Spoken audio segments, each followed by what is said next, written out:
आज हम लोग ह्यूमन जेनेटिक डिसऑर्डर या मनुष्य में आनुवंशिकी विकार का अध्ययन करेंगे।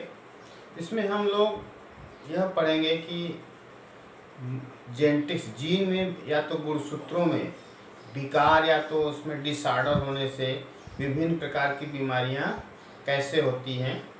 यह आपका एनसीईआरटी में जो दिया गया है आपका विकार, उसी का हम लोग डिटेल में स्टडी करेंगे विभिन्न वीडियो में। लेकिन आज हम पूरे विकार को देखते हैं वो कैसे डेवलप होता है आपका।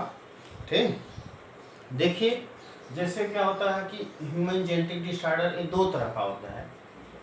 क्रोमोसोमल आपका कहता है गुणसूत्र पर उपस्थित जीन के कारण, गुणसूत्र पर उपस्थित जीन के कारण, जिसको हम बोलते हैं मेंडेलियन डिसऑर्डर। और दूसरा है गुणसूत्र की संख्या में परिवर्तन के कारण।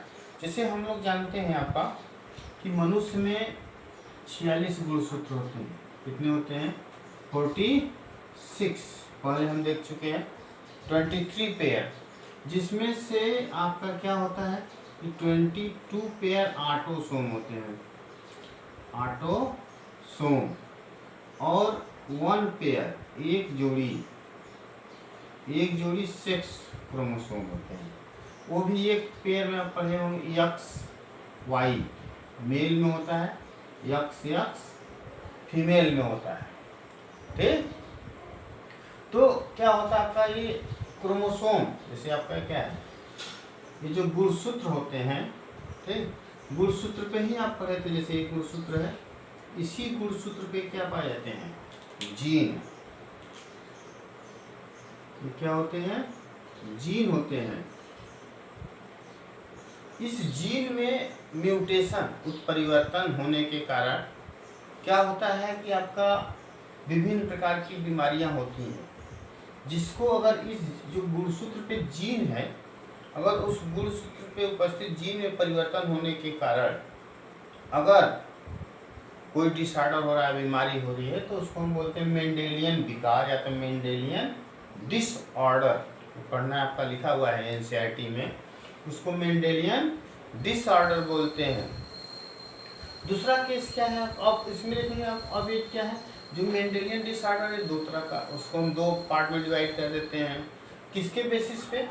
जैसे हम बताए हैं अभी, गुणसूत्र दो तरह के होते हैं, ऑटोसोम और सेक्स क्रोमोसोम होते हैं। लिंग गुणसूत्र होते हैं और ऑटोसोम। तो कुछ ऐसे जीन होते हैं जो ऑटोसोम पे पाए जाते हैं, ठीक है। तो यहाँ हम जीन जो ऑटोसोम पर पाए जाते हैं और जेनेटिक डिसऑर्डर या तो आपका क्या था है आनुवंशिकी विकार उत्पन्न करने वाले हैं, कुछ वैसे माने बीमारियां होती हैं। कुछ बीमारियां ऐसी होती हैं जिसके जीन कहाँ पाए जाते हैं? लिंग गुणसूत्र पे।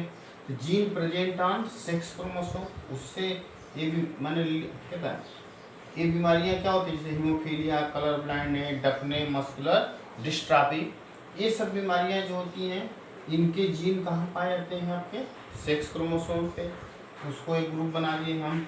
दूसरा जैसे thalassaemia, sickle cell anaemia, phenylketonuria, alkaptonuria, albinism, cystic fibrosis, Alzheimer disease, इन सब बीमारियों, डिजीज के जो जीन होते हैं वो कहाँ पाए जाते हैं? आपका ऑटोसोम पे पाए जाते हैं।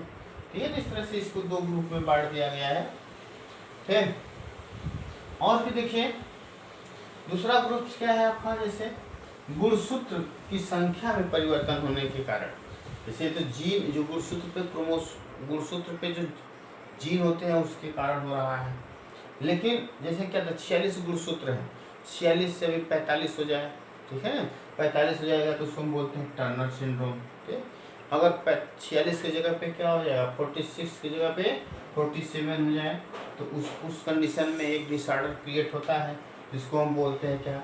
Klinefelter syndrome. क्लाइनफेल्टर सिंड्रोम बोलते हैं। तो इस तरह से गुणसूत्र की संख्या में विकार होने के कारण भी कुछ डिसऑर्डर या तो बीमारियां उत्पन्न होती हैं, उसको हम देखते हैं। जैसे इसमें भी क्या होता है, दो तरह के चेंजेस होंगे, या तो उसके ऑटोसोम में चेंज होंगे या तो उसके लिंग गुण सेक्स क्रोमोसोम में चेंज होंगे। ऑटोसोम में जब परिवर्तन होगा, जैसे चेंज इन ऑटोसोम में चेंज होने के कारण जैसे डाउन सिंड्रोम होता है, 21वां गुणसूत्र बढ़ जाता है वो, ठीक। एडवर्ड सिंड्रोम और पटाऊ सिंड्रोम। एडवर्ड सिंड्रोम में क्या होता है, 21वां गुणसूत्र ट्राइसोमी होता है, इसको मैं देखूंगा, ये 18 गुणसूत्र बढ़ता है, इसमें 13 मानव का 13वां गुणसूत्र बढ़ता है। इस तरह से डाउन ये ऑटोसोम क्रोमोसोम में चेंजेस होने के कारण ये सब बीमारियां हो रही हैं, ठीक।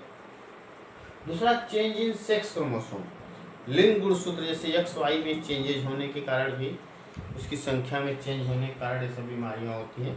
जैसे क्लाइनफेल्टर सिंड्रोम, इसमें देखेंगे तो XY की जगह पे आपका क्या होता है, XY हो जाता है, ठीक। क्लाइनफेल्टर सिंड्रोम में जबकि 2 X होना चाहिए तो 1 XY होना चाहिए, जबकि यहाँ पे 2 X और 1 Y हो गया।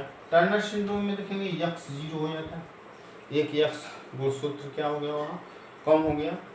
फिर सुपर मेल सुपर फीमेल, ये सब आपका सुपर मेल जैसे क्या आपका X Y 1 Y की जगह पे 2 Y हो जाए, ठीक। और सुपर फीमेल 2 X की जगह 3 4, इस तरह से आपका X गुणसूत्र हो जाए।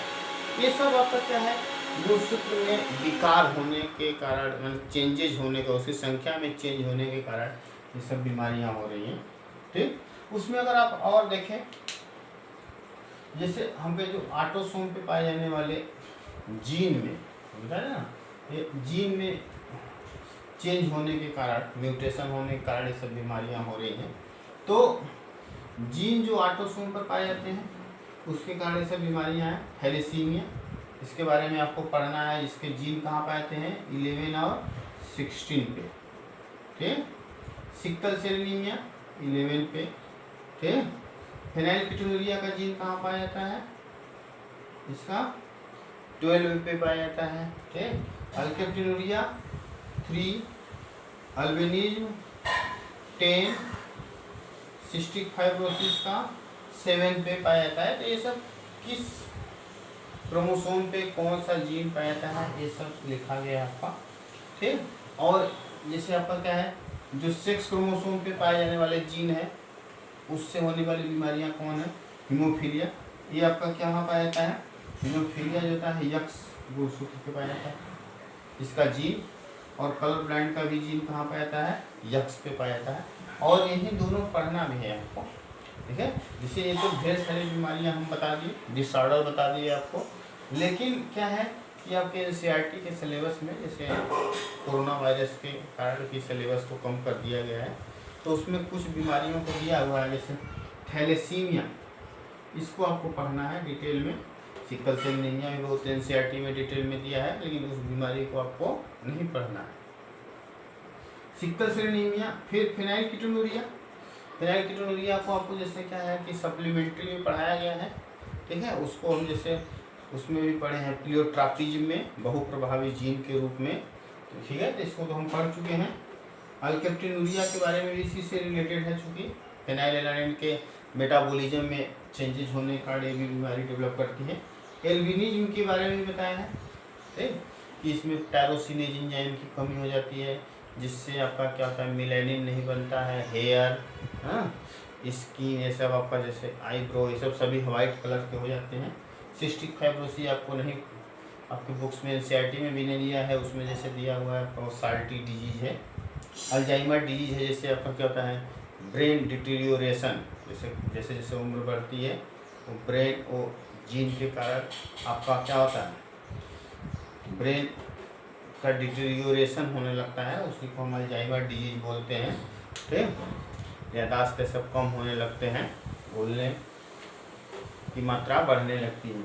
हीमोफीलिया देखेंगे हम लोग, हीमोफीलिया में क्या होता है कि खून जैसे क्या होता है, आप नॉर्मली देखेंगे कि जैसे क्या होता है, कहीं भी चोट लग गई तो 2-3 मिनट में क्या होता है, आपका ब्लड का थक्का बन जाता है, खून बाहर आना बंद हो जाता है। लेकिन इस बीमारी में खून आना बंद नहीं होता है, ठीक है। इसको भी हम देखेंगे डिटेल में, इसको पढ़ना है आपको, ठीक, NCERT में।